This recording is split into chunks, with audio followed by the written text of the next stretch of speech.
प्रशांत किशोर। प्रशांत किशोर।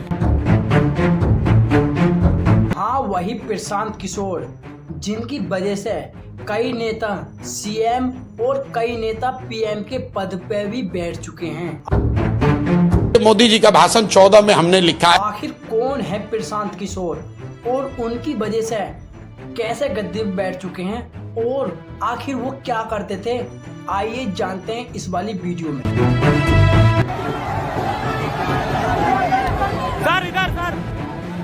भारत के सबसे डेंजर और सबसे अनोखा दिमाग लगाने वाले एक भारत की चुनावी रणनीतिकारों में से एक प्रशांत किशोर ने भारत में जो चुनाव होते हैं उसके जीतने के तरीके को बदल कर रख दिया।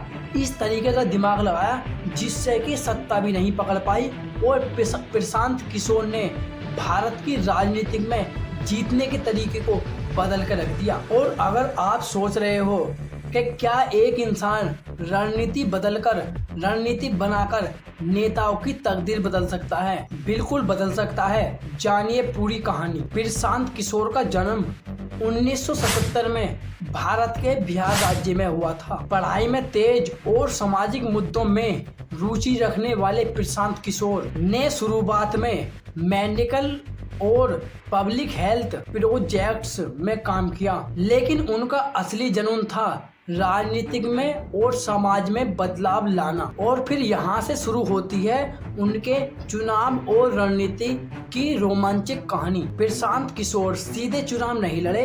उन्होंने क्या करा, शुरू में उन्होंने नेताओं के लिए रणनीति बनानी चालू करी, जैसे कि उन रैलियों का प्रचार कैसे करना है और मतलब अलग अलग तरीके से उन्होंने नेताओं के लिए रणनीति बनाई। और सबसे पहले उन्होंने चुनाव नहीं लड़ा, उन्होंने सबसे पहले कई नेताओं के लिए रणनीति बनाई। सबसे पहले उन्होंने नीतीश कुमार के लिए काम किया। 2005 में बिहार विधानसभा में उनकी प्रशांत किशोर की रणनीति ने नीतीश कुमार को जीत दिलाई। और इसके बाद 2011 में पश्चिम बंगाल में ममता बनर्जी के साथ भी उन्होंने काम किया। और उसके बाद 2012 में यूपी में चुनाव हुए थे और यूपी में चुनाव होने के बाद यूपी में अखिलेश यादव मुख्यमंत्री बने थे।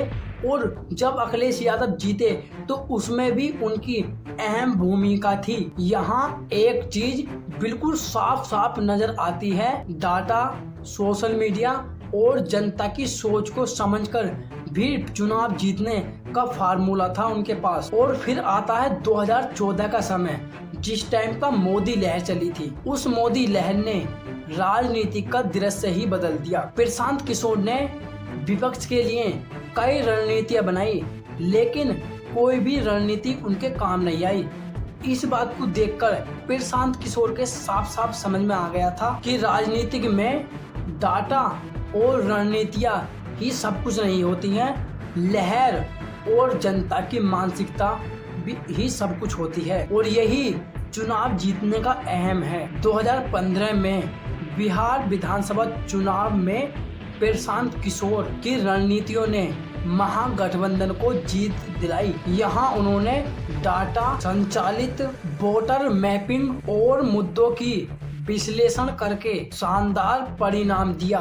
2019 लोकसभा चुनाव में कांग्रेस और विपक्षी दलों के लिए उन्होंने काम किया। हालांकि 2019 में उनके अपेक्षित सफलता नहीं मिली, लेकिन उनका तरीका और उनके काम करने का तरीका सबको प्रेरित करता रहा। प्रशांत किशोर केवल अब चुनावी रणनीतिकार नहीं रहे। 2020 के बाद उन्होंने राजनीति में सीधे शामिल होने की योजना बनाई और अपने गठबंधन आईपीएस के माध्यम से कई राज्यों में रणनीति बनाई। इस दौरान उनका फोकस रहा डाटा, सोशल मीडिया और जनता की सोच को परखना और सोच को समझना। प्रशांत किशोर की रणनीतियों की आलोचना भी हुई और कई लोग ये भी कहते थे कि प्रशांत किशोर दल बदलते हैं या प्रशांत किशोर केवल चुनाव जीतने तक ही काम करते हैं। लेकिन बात यह है कि उनके काम में चुनाव जीतने के तरीके को बदल के ही रख दिया। और अक्सर कहा जाता है कि जीतने वाले ही सही होते हैं। और प्रशांत किशोर ने रणनीतिकार के तौर पर भारत की राजनीति में कई जीत दिलाई। तो यह है प्रशांत किशोर की राजनीतिक कहानी कि कैसे कैसे उन्होंने रणनीति बनाई और कैसे कैसे उन्होंने कई नेताओं को गद्दी पे बैठाया, सीएम की गद्दी पे और पीएम की गद्दी पे।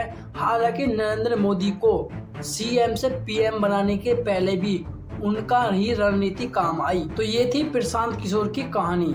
इस टाइम अब लोगों के अलग अलग विचार है, आपका क्या विचार है कमेंट में बताएं और इस वीडियो को लाइक कर दें और वीडियो को जितना हो सके शेयर करते हैं ताकि ये वीडियो बिहार में चुनाव तक पहुंच पाए। आप किस टॉपिक पे वीडियो चाहिए कमेंट में बताइए। मोदी जी का भाषण 14 में हमने लिखा है, मैं आपको कोट कर देता हूँ। मोतिहारी में मैंने उस समय मोदी जी से कहलवाया। मोदी जी ने कहा